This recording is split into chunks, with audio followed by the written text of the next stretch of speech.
Good morning, everyone. Happy Friday. Welcome to Miss Paula's Place.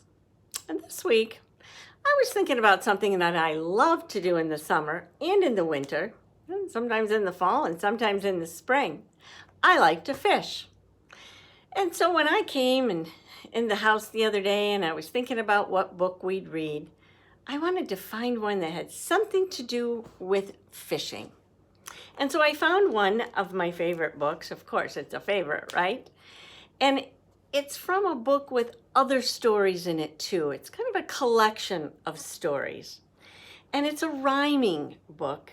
And it's about some friends. They're friends of Jesus. And it's called Read It Again, Bible Stories, Miracles of Jesus Told in Rhyme to Read Aloud. And the author is Suzanne Thomas, and the illustrator is Michael Fleshman. And you'll notice that the pictures in this story are a little different from the pictures that we have looked at in other books that we've read. And so it's more of a sketch, a very simple sketch of people's faces and the boat and the fish.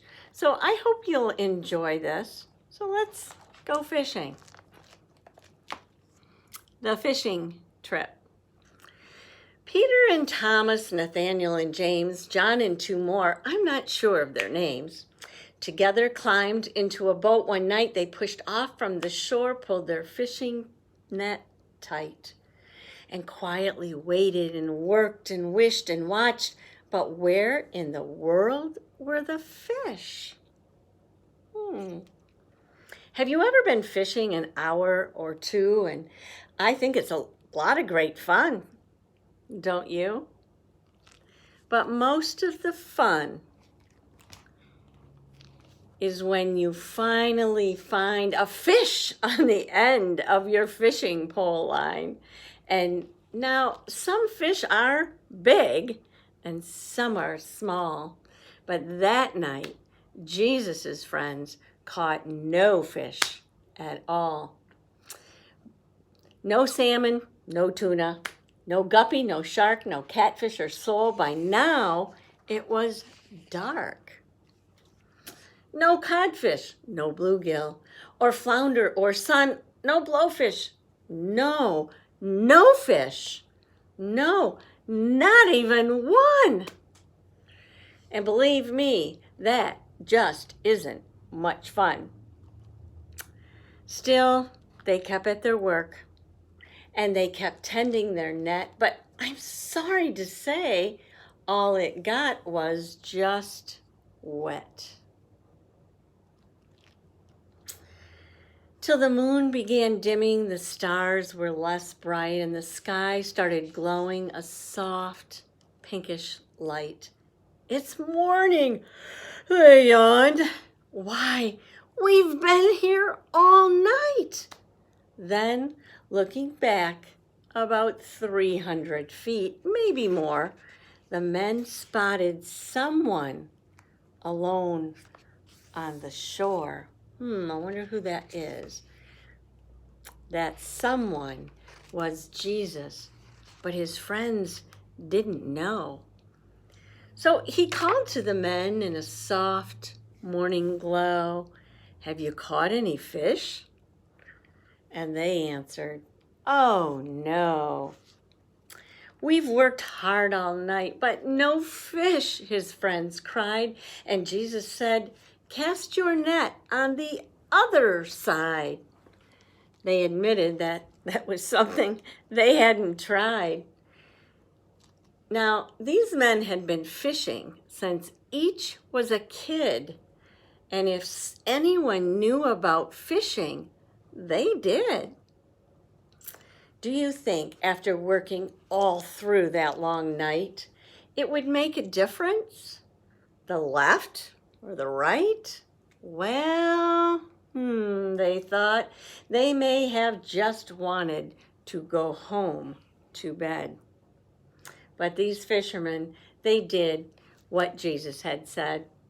They didn't give up and go rowing ashore, but together they went out and tried once more. This is a sketch of their net. And as they went, and they did just what Jesus had told them, there were so many fish that their boat couldn't hold them. What a catch! What a catch! What a catch! Goodness me!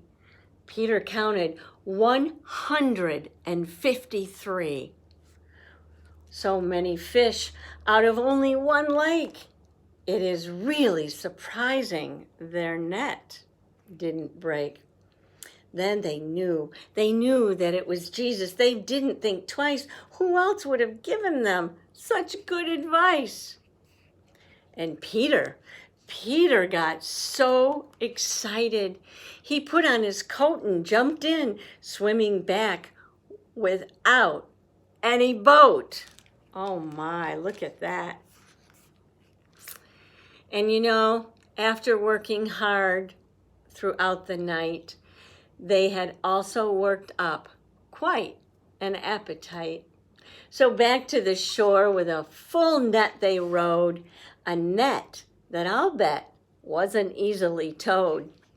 But I'm sure that they didn't mind hauling that load.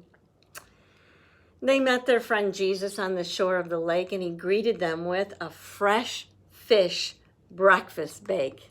That sounds good.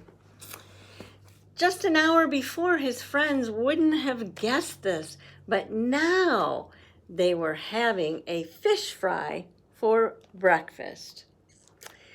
We didn't know what they talked about early that day, but Jesus might have explained it this way. Fish were there all along, he said, but you just couldn't see. No one knows what goes on deep inside except for me. And now that I call you all fishers of men, you will need to remember this lesson again. I will show you the who and the where and the when.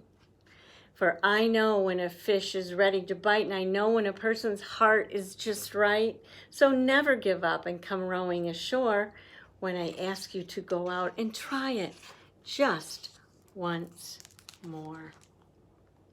The end. You know, friends, Jesus is talking about fish and fishing, and the disciples were so excited that they had caught all those fish, and they didn't even know it was Jesus on the shore. But, you know, they listened to this person because they've been working hard and just didn't have any fish. But when Jesus tells us to be fishers of men, he is asking us to share the love that he shared with his friends, and he's asking us to be that love to other people. And it's hard to be fishers of men right now when we're stuck in our house. But you know what, friends? I was thinking, this means that we can share this kind of love, the kind that we would share anywhere in the world, right here in our home and with our families, and maybe with a friend or two. We can do it with a kind word.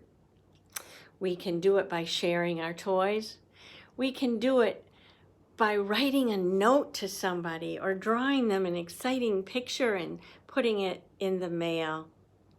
So I hope that you will remember this story about fishing and how important it is to just keep trying. And Jesus said when we do things together and keep trying, he's right along there with us.